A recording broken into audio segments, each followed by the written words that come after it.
I'm in Queen Victoria Park in the middle of Tynemouth here, and this is Tynemouth Village, and this is like a wonderful street here. You've got the War Memorial obviously there for the First and Second World Wars, but what a lot of people don't know about, well, or not aware of, is the Boer War Memorial there.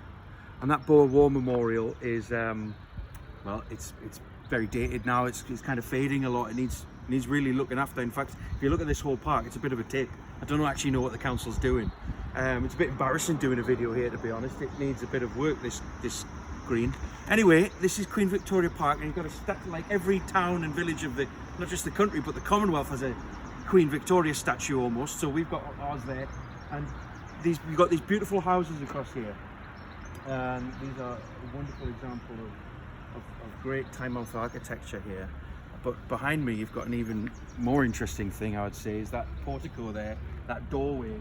And above that doorway, it says 1760. And it's got this Flemish brickwork on the outside. It's a wonderful, wonderful portico, that, with the balustrade at the top and everything.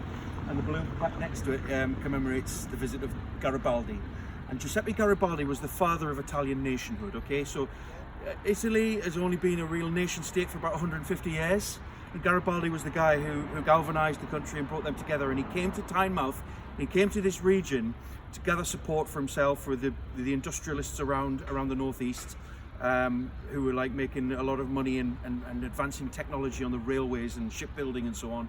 And I think he was connected with the Chartist movement, who were a very important labour movement of the 19th century. So Garibaldi came here to get support as he travelled around Europe. So it's commemorated there. There's a few stories about that. And down here we've got, you know, the entrance to sort of the village, basically, the front street. And you know, there's often been said about Tynemouth that people often talk about tunnels, and that because it's so old, Tynemouth, it's really, really old. It's kind of, there's meant to be a lot of tunnels and underground workings around here.